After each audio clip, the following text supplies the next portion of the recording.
Ukraine's President Volodymyr Zelensky says he's willing to give up his position to achieve peace in Ukraine. That's after President Trump noted Ukraine hasn't held presidential elections due to martial law. If it's about peace in Ukraine and you really want me to leave my position, I am ready to do that in exchange for peace. Secondly, I can exchange it for NATO membership if there is such an opportunity. He says U.S. troop deployment in Ukraine would make sense.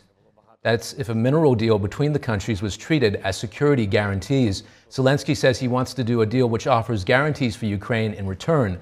When the Treasury Secretary traveled to Kyiv recently, Ukraine didn't accept the American deal. Zelensky said it didn't offer enough in return.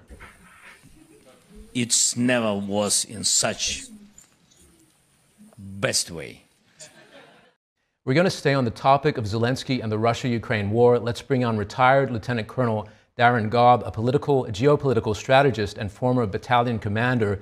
Colonel, good evening. Hey, good evening. Good to see you. I want to first get your take on that soundbite we just heard from Zelensky. So he's now saying that he's willing to step down in exchange for peace or Ukraine getting into NATO.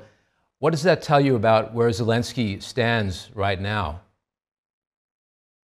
Well, I think he's recognizing the fact that he needs to move even a little bit from where he was before, because right now he's not even invited to the table yet. So he's recognizing that, seeing that he has to put something out there to say that he's willing to make a move in order to achieve peace for Ukraine. Now, it's unfortunate that he thinks it also needs to be tied to NATO membership, and the fact that he did cancel elections and then many don't even consider him to be president, and he can't step down from something he's not really anyway. So, and the last thing would be the fact that he's fighting against the Trump administration, the United States in general, so much right now, despite all of our support.